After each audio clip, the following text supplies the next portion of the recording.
The morning of September 17, 1944, arrived shrouded in mist over Wiltshire, southern England.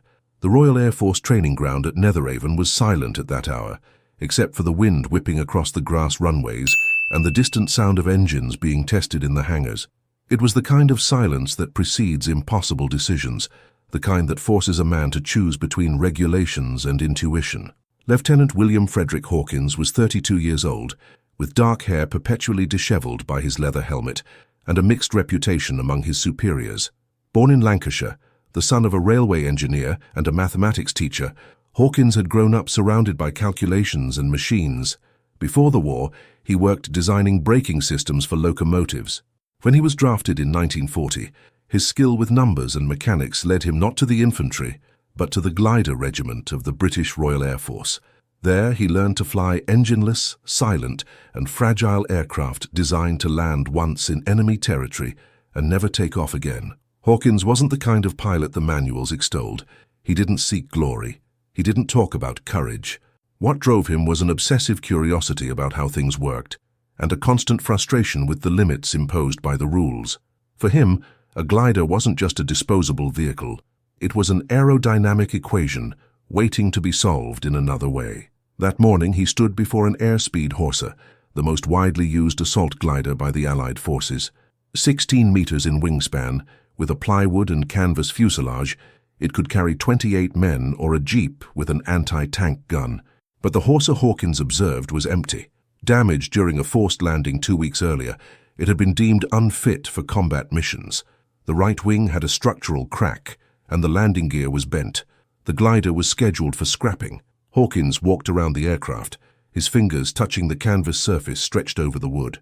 He knew the Horsa weighed 7,800 pounds empty, and that its aerodynamic drag was optimized for controlled descent, not acceleration. But there was something about this morning, something about the way the fog moved around the fuselage, that made his mind start working differently.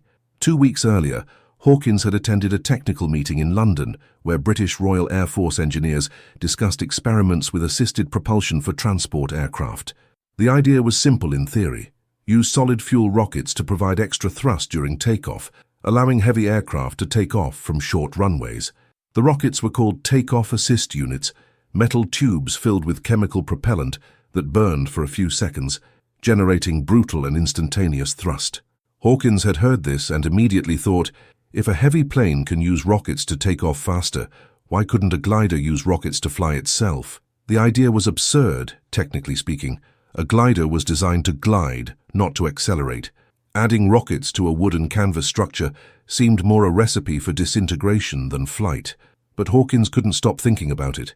He'd done the math mentally during sleepless nights.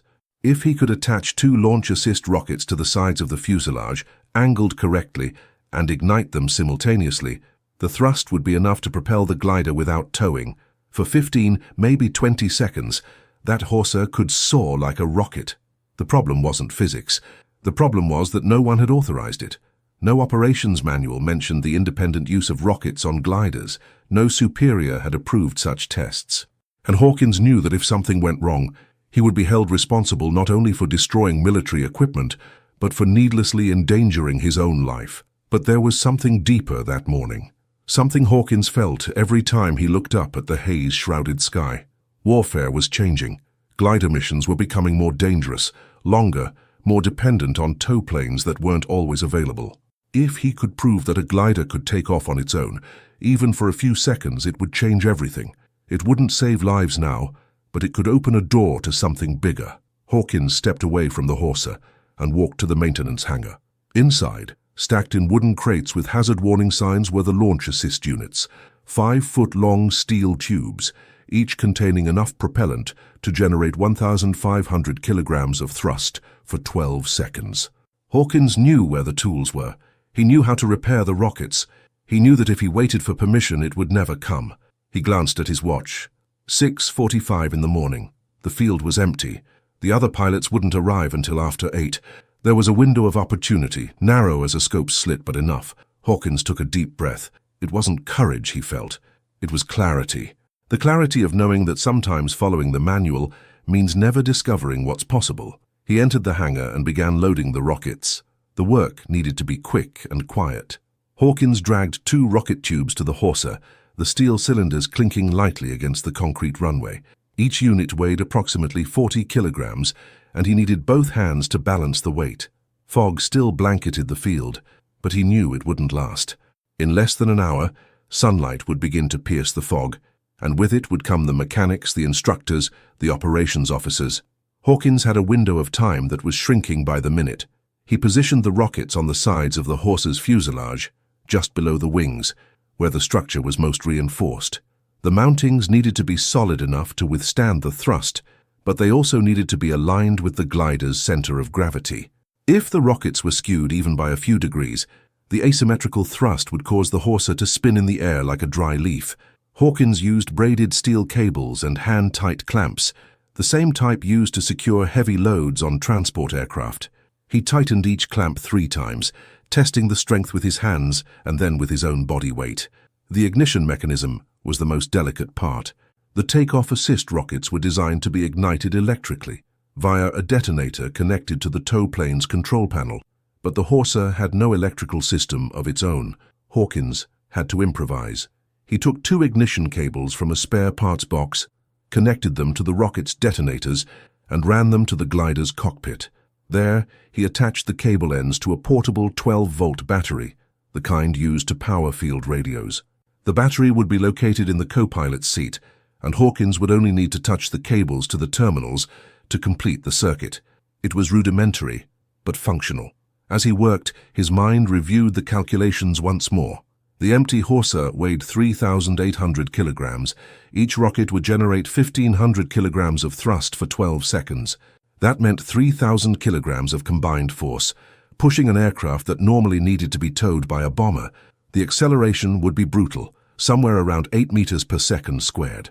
Hawkins knew this was more than most pilots experience during normal takeoffs, but he also knew that if he could keep the nose level for the first 5 seconds, the glider would gain enough speed to sustain flight even after the rockets burned out. The risk wasn't just in the acceleration, it was in the structure. The Horsa was made of lightweight wood and stretched canvas, materials chosen to be cheap and disposable. The fuselage wasn't designed to withstand intense lateral loads. If the rockets vibrated too much, or if the mountings gave way, the tubes could come loose and shoot sideways, turning the glider into a runaway bomb. Hawkins checked the clamps again. They were secure. They had to be. He climbed into the Horsa's cockpit and adjusted the pilot's seat. The interior smelled of machine oil and damp wood. The instrument panel was minimalist.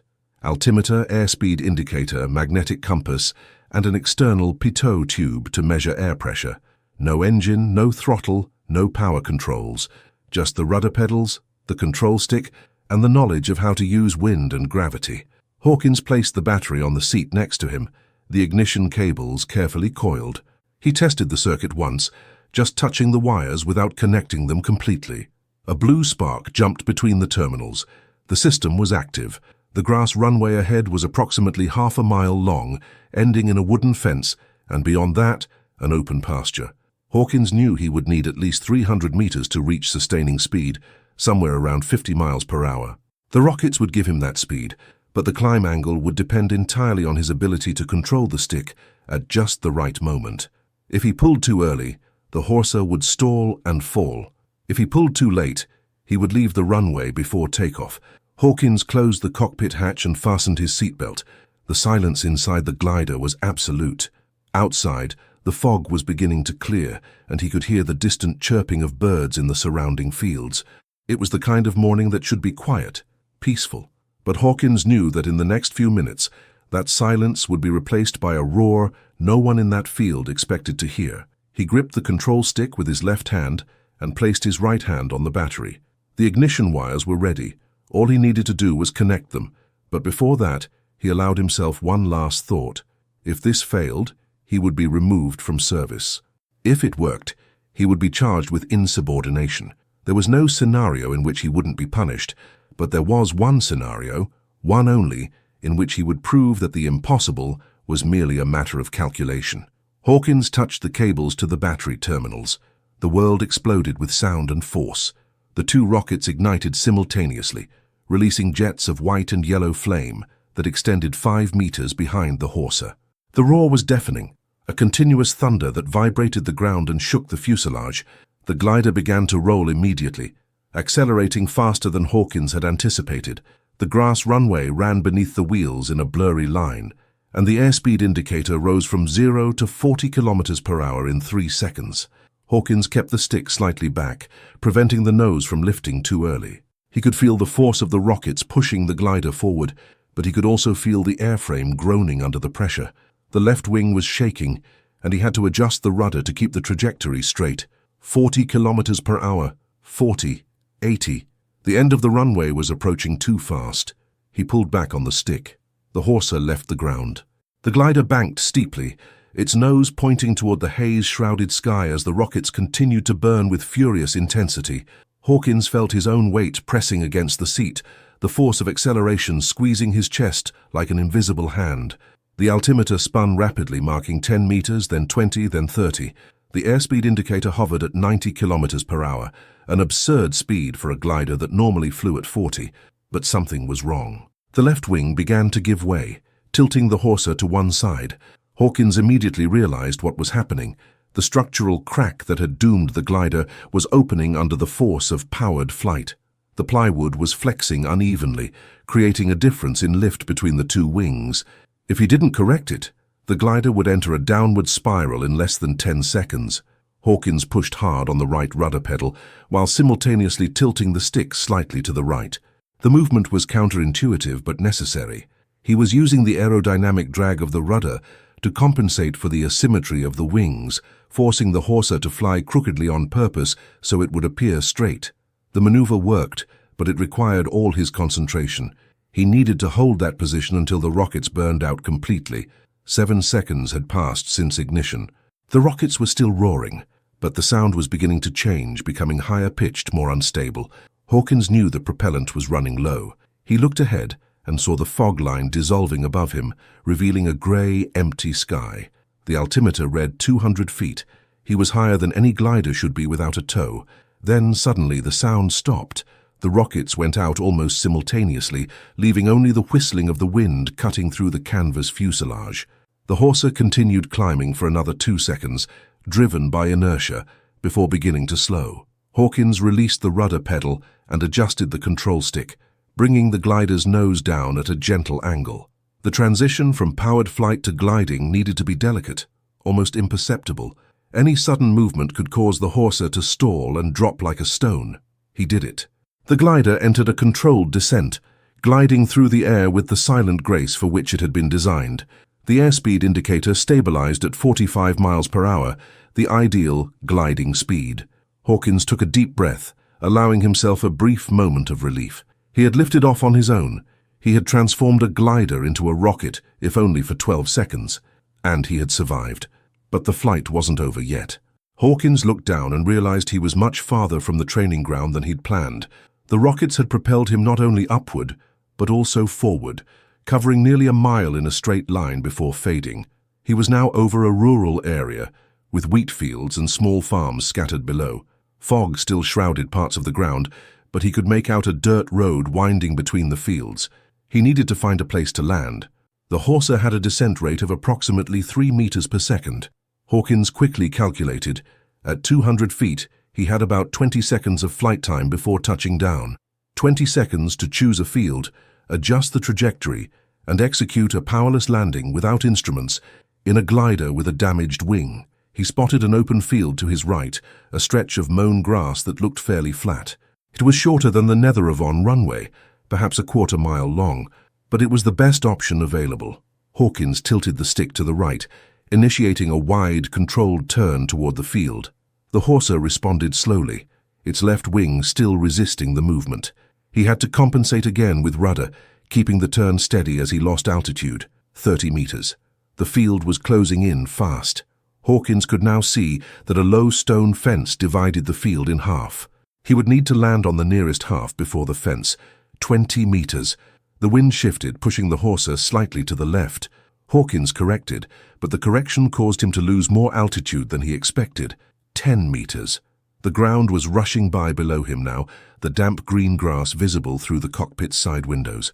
He pulled back on the stick gently, increasing the angle of attack to reduce speed. The Horsa hovered for a moment, suspended between sky and earth, before touching down with a sharp thud. The front wheels hit first, then the rear, and the glider began to roll across the grass. Hawkins held the stick back, using the tail drag to slow down. The stone fence was approaching, but he knew he had no brakes, no way to stop any faster. All he could do was maintain a straight trajectory and hope for enough distance. The Horsa came to a stop 15 meters from the fence. The wheels sank slightly into the soft earth, and the fuselage tilted to the left, resting on the damaged wing. Hawkins disconnected the battery, disconnected the ignition wires, and sat for a long moment, his hands still gripping the control stick, his heart pounding in his chest. He had landed. He was alive. And the glider, despite everything, was still in one piece. But then he heard the sound of an approaching engine. Hawkins looked out the side window and saw a military jeep barreling across the field toward him, kicking up a cloud of dust behind it. There were two figures in the vehicle, both wearing Royal Air Force uniforms. One was holding binoculars. The other was gesturing toward the Horsa. Hawkins stepped out of the cabin slowly, his feet touching the damp grass. He knew what was coming. He knew these men weren't there to congratulate him. The jeep stopped a few meters from the Horsa, and two men quickly climbed out.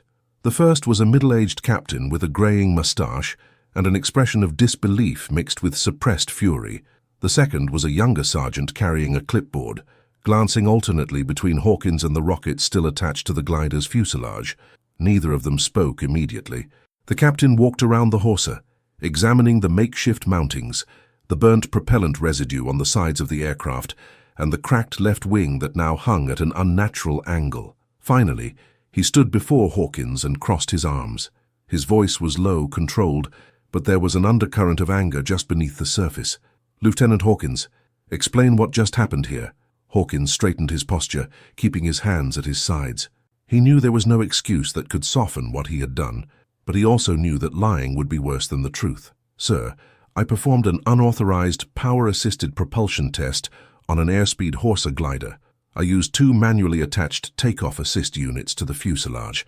The takeoff was successful. The flight lasted approximately 40 seconds. The landing was controlled." The captain looked at him as if Hawkins had spoken in another language. The sergeant scribbled something on his clipboard, but his hands were shaking slightly. "Unauthorized," the captain repeated, as if testing the words in his mouth. "Lieutenant, you removed military equipment from a supply depot, modified a condemned aircraft, and took off alone from a training runway without permission, without a flight plan, and without any supervision. Do you realize what you just did?" Hawkins kept his gaze straight ahead. "Yes, sir, I do." "And yet, you decided to proceed." "Yes, sir." The captain took a deep breath, as if mentally counting to 10. He looked back at the Horsa, then up at the sky where the fog continued to dissipate. For a moment, Hawkins thought the officer would start shouting, but instead, he simply shook his head slowly. "You will be escorted back to Netheravon. A formal investigation will be opened. You are suspended from all flying activities until further notice. Is that understood?" "Understood, sir." The captain waved to the sergeant, who approached the jeep and picked up a portable radio. While the sergeant called base to request a recovery vehicle for the glider, the captain continued to look at Hawkins with an expression that mixed disapproval and something that might have been curiosity. "Why, Lieutenant? Why risk your career, your life, for something so reckless?" Hawkins hesitated.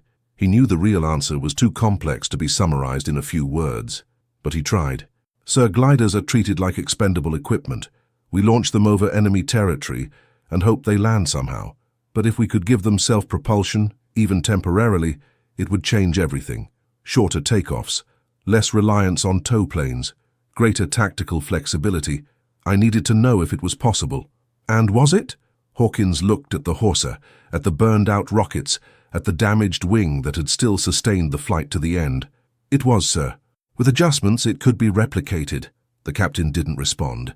He simply returned to the jeep and climbed into the passenger seat, waiting for Hawkins to climb into the back. The sergeant put away his clipboard and took the wheel. They drove back to Netheravon in silence, the jeep bouncing through the fields until they reached the dirt road that led back to base. When they arrived, the training ground was no longer empty. A group of officers gathered near the maintenance hangar, and several mechanics were examining the runway, where the rocket burn marks were still visible in the grass. Hawkins was taken directly to a conference room. where a major from Air Operations Command was already waiting for him. The major was a tall, broad-shouldered man with a thin scar across his right eyebrow. He didn't stand when Hawkins entered. He simply gestured to a chair across the table. "Sit down, Lieutenant." Hawkins sat down. The room was small, with grey concrete walls and a single window overlooking the runway. A closed folder sat on the desk, and the major opened it slowly, scanning documents Hawkins couldn't see. "Your full name is William Frederick Hawkins, correct?" "Yes, sir. 32 years old, called up in 1940. Initial training in Manchester, then transferred to the Glider Regiment. 57 training missions, no live combat missions. Consistently high technical evaluations. Disciplinary evaluations and inconsistent." The major closed the folder and looked directly at Hawkins. "There's a note here from an instructor who said, and I quote, 'Lieutenant Hawkins possesses exceptional piloting skills, but demonstrates a tendency to question established procedures. He should be monitored.'" It appears the instructor was right. Hawkins said nothing. There was nothing to say. "Do you understand that what you did today constitutes gross insubordination? That you could be court-martialed for unauthorized use of military equipment and endangering base security?" "I understand, sir." "Then why did you do it?" Hawkins took a deep breath. This was the second time he'd been asked this question, but now he realized he needed a different answer. Not a technical explanation, but something deeper. "Sir, I grew up fixing things. Engines, brakes, gears. My father always said that a machine is only as good as the imagination of the person operating it. War teaches us to follow manuals, to obey orders, to not question. But sometimes the manuals are wrong. Sometimes there's a better way that no one had the courage to try." The major was silent for a long moment. Then, surprisingly, he almost smiled. "Courage or recklessness, Lieutenant. It's a very fine line." He stood up, indicating that the meeting was over. "You will remain in the barracks until the investigation is completed. This will take a few days. In the meantime, I suggest you consider the consequences of your actions." Hawkins stood and saluted. But before he left, the major said one more thing. "And, Lieutenant, if you had died today, it would have just been a waste. But since you survived, maybe someone will pay attention." The following days dragged on with a slowness Hawkins hadn't experienced since his first months of basic training. He was confined to the officers' quarters, a red brick building on the eastern edge of Netheravon Field, where pilots awaiting transfer or under disciplinary investigation were housed. There were 3 other men there, all for different reasons. A lieutenant who had landed outside the designated zone during a night exercise, a captain accused of negligent equipment maintenance, and a young warrant officer who had refused to fly after witnessing his instructor die in a training accident. Neither of them said much. The barracks had the heavy atmosphere of a place where men awaited verdicts that could change their lives forever. Hawkins spent his days reading technical manuals he borrowed from the base library, jotting down notes in a hardcover notebook about modifications that could have improved its flight. He calculated that if he had used rockets with a longer burn time, perhaps 18 seconds instead of 12, the Horsa would have reached an altitude of 300 feet, enough to cover nearly 4 kilometers before needing to land. He also realized that the crack in the left wing had been the critical factor in its instability, and that with an intact structure, the flight would have been much smoother. But these reflections were constantly interrupted by doubt. Hawkins wondered if it had been worth it. If the court-martial came, he would be dishonorably discharged from service, sent back to Lancashire with a permanent stain on his military record. He thought of his father, who had served in World War I and had always spoken of honor and discipline. He thought of his mother, who wrote weekly letters asking when he would be coming home. He wondered how he would explain to them that he had thrown everything away for an idea no one had asked him to test. On the 4th day of confinement, a sergeant knocked on the door and informed him that Hawkins was to report to the Air Operations Command office at 10 a.m. the following day. No further details were provided. Hawkins spent the night sleepless, mentally reviewing everything he had done, preparing to defend his actions or accept punishment, whichever came first. The next morning, he donned his uniform carefully, making sure every button was in place and every fold was even. He walked to the administration building at 9:45, arriving early enough to appear respectful, but not so early that he appeared anxious. The command secretary made him wait in a narrow hallway with walls covered in paintings depicting historic aircraft of the Royal Air Force. He stared at a photograph of a Sopwith Camel biplane, reflecting on how aviation had changed in just 25 years. At 10 o'clock sharp, the office door opened. But it wasn't the major Hawkins had encountered earlier. It was a colonel, a man in his 50s with slicked-back grey hair and blue eyes that seemed to assess everything with surgical precision. He wore the insignia of the Technological Development Command, a division Hawkins knew was responsible for testing new equipment and tactics for the British Royal Air Force.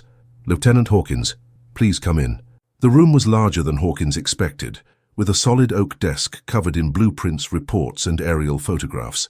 There was another man there, a middle-aged civilian in a grey suit with wireframe glasses and an expression of scientific curiosity.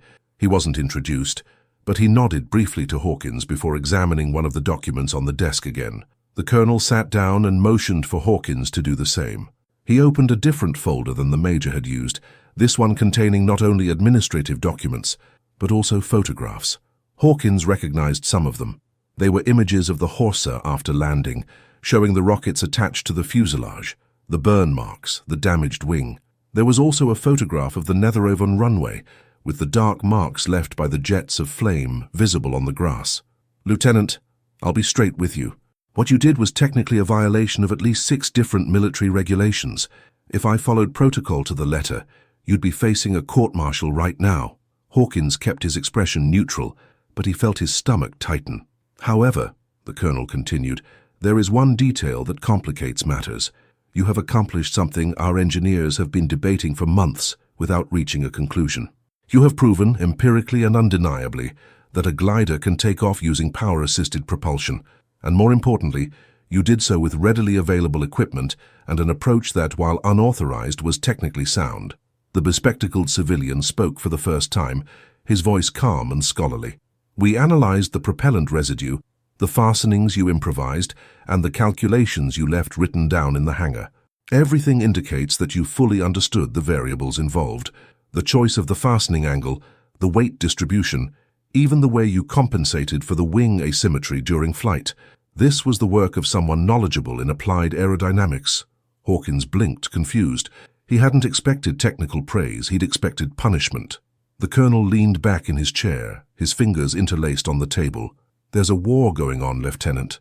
And in this war we need people who think beyond the manuals. But we also need discipline. Do you understand the dilemma you're putting me through?" Hawkins nodded slowly. "I see, sir. So here's what's going to happen.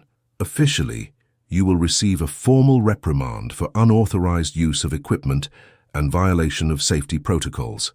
This reprimand will be recorded in your file. There will be no court-martial, but there will also be no promotion for the next 2 years." Hawkins felt a sudden relief, but the colonel was not finished yet. "Unofficially, you will be transferred to an experimental testing unit being formed at Farnborough. There, you will work with civil and military engineers to develop assisted propulsion protocols for operational gliders. You will have access to resources, technical supervision, and the freedom to test your ideas, but everything will be done in a controlled, documented, and authorized manner. If you violate protocols again, there will be no second chance." Hawkins was silent for a moment, processing what he had just heard. He wouldn't be punished. He would be promoted in a way. His recklessness had turned into an opportunity. "Sir, I accept, and I thank you for your trust." The colonel nodded. "Don't thank me yet, Lieutenant. The work at Farnborough is exhausting and dangerous. Many of the tests we conduct end in failure. Some end in tragedy. But if you can turn your idea into something usable, you could save lives. Many lives." The bespectacled civilian stood up and extended his hand to Hawkins. "My name is Arthur Pemberton. I'm chief engineer in the Experimental Propulsion Department. We'll be working together over the next few months. I look forward to seeing what else you can create when you have the right resources." Hawkins squeezed his hand, still trying to believe what was happening. After days of uncertainty, of fear of losing everything, he was being transferred to a position where his restless mind would be not only tolerated, but encouraged. The colonel also stood up, ending the meeting. "You leave for Farnborough in 3 days. Use this time to rest and get your affairs in order. And, Lieutenant, next time you have a crazy idea, talk to someone before you set fire to a glider in the middle of a training ground." Hawkins saluted, a small smile appearing on his face for the first time in days. "Yes, sir, I will try my best." He left the office and walked back to his quarters, but this time the weight he'd carried had vanished. The morning mist had completely dissipated, and the sky was clear and blue, stretching endlessly over the green fields of Wiltshire. Hawkins looked up and thought of all the flights yet to come, all the ideas yet to be tested. He had risked everything for 12 seconds of impossible flight, and those 12 seconds had changed everything. 3 months later, Hawkins stood in a hangar vastly different from the one he had known in Netheravon. The Farnborough Aeronautical Research Centre occupied over 200 acres in Hampshire, with experimental runways, propulsion laboratories, wind tunnels, and workshops equipped with tools he had never imagined existed. The main hangar was a cathedral of metal and light, where prototype aircraft in various stages of development rested like slumbering creatures waiting to awaken. The work was exactly as the colonel had promised, exhausting, meticulous, and often frustrating. Hawkins spent his days collaborating with civil engineers who spoke in terms of differential equations and drag coefficients, and his nights reviewing test reports that often ended with the word failure stamped in red. They tested 17 different rocket configurations on Horsa gliders over the first 8 weeks. 5 tests resulted in significant structural damage. 3 resulted in controlled fires. 1 resulted in the complete destruction of the glider during takeoff, when a miscalculated mounting allowed a rocket to detach and pierce the fuselage sideways. But with each failure, Hawkins learned something new. He learned that the ideal attachment point was not on the sides of the fuselage but slightly above the center of gravity, creating thrust that pulled the glider upward rather than simply pushing it forward. He learned that ignition timing needed to be staggered, with the right rocket igniting half a second before the left to compensate for rotational torque. He learned that the Horsa's wooden structure needed to be reinforced with aluminum strips in the most stressed areas, and that the rockets needed to be mounted in damped cradles to reduce vibrations transmitted to the wing. Arthur Pemberton, the civil engineer Hawkins had met in the colonel's office, became not just a supervisor, but a genuine collaborator. Pemberton had a brilliant mind for applied mathematics, but lacked Hawkins's practical intuition. Together they formed an unlikely but effective duo. Pemberton calculated the equations. Hawkins translated them into metal, wood, and fire. In mid-December of 1944, they conducted test number 18. It was a freezing morning, with frost covering the Farnborough experimental runway like a thin layer of white crystal. The glider chosen was a new Horsa, with no previous structural damage, reinforced exactly to the specifications Hawkins and Pemberton had developed. The rockets were modified takeoff assist units, with a burn time extended to 15 seconds and thrust calibrated to 2,000 kilograms each. Hawkins wasn't flying this time. That honor went to a British Royal Air Force test pilot, a major named Geoffrey Hartwell, who had over 200 hours of flight time in experimental gliders and a reputation for coolness that impressed even the most skeptical engineers. Hawkins stood in the observation tower, along with Pemberton and a dozen other technicians, all wearing hearing protection and holding stopwatches. The countdown began at 9 in the morning. 10, 9, 8. Hawkins felt his heart race, just as it had that foggy morning in Netheravon. 7, 6, 5. The difference was that now there were 50 people watching, cameras filming, instruments measuring every millisecond. 4, 3, 2, 1. The rockets ignited. The roar was cleaner than Hawkins remembered, more controlled. The Horsa began to roll, accelerating smoothly and steadily. There was no tremor, there was no asymmetry. The glider climbed at a perfect angle, gaining altitude effortlessly, the rockets leaving 2 trails of white smoke behind it, like painted wings in the winter sky. 15 seconds later, the rockets extinguished, and the Horsa continued climbing under its own steam before settling into a controlled glide. Major Hartwell performed a full circle over the field, demonstrating that the glider was fully operational, before landing with surgical precision in the designated zone. It was an absolute triumph. The technicians in the observation tower erupted in applause. Pemberton squeezed Hawkins's hand so tightly it almost hurt. Someone brought hot tea and cookies, and for a few hours, the hangar was transformed into an impromptu celebration. But Hawkins couldn't stop looking up at the sky, thinking not about what they had accomplished, but what it meant. Official reports were drafted in the following weeks. The glider propulsion system was formally designated Project Urgent Traction and began limited production in early 1945. Hawkins was promoted to captain, despite the formal reprimand still in his file. He continued working at Farnborough until the end of the war, developing not only improvements to the rocket system, but also new load-securing methods for gliders, landing techniques on uneven terrain, and safety protocols that reduced failure rates in airborne operations. The war ended before Project Urgent Traction could be tested in actual combat. Many of the modified gliders were never used operationally, but the technology Hawkins helped develop did not disappear. It was absorbed into post-war research programs, influencing the development of booster rockets for cargo aircraft, emergency ejection systems, and eventually, decades later, propulsion technologies for spacecraft. In 1946, Hawkins was demobilized and returned to Lancashire. He returned to civilian work, designing railway systems, but never stopped thinking about aviation. He married, had 2 children, and lived a life that, by external standards, was ordinary and quiet. But he kept, in a locked drawer in his office, a hardcover notebook filled with calculations, sketches, and notes from a foggy morning in September 1944, when he had decided that limits existed only for those willing not to question them. Years later, in an interview with a local newspaper, a reporter asked Hawkins what he had learned from that experience. He thought for a long moment before answering. "I learned that courage is not the absence of fear. It's the ability to calculate risk and decide it's worth it. I learned that rules exist for good reasons, but that sometimes the best way to honor a rule's purpose is to know when to break it. And I learned that 12 seconds can change an entire life if you're willing to light the match." The Horsa Hawkins had piloted that first morning was never recovered from the field where it landed. It was dismantled for parts and disappeared into the bureaucratic records of the war.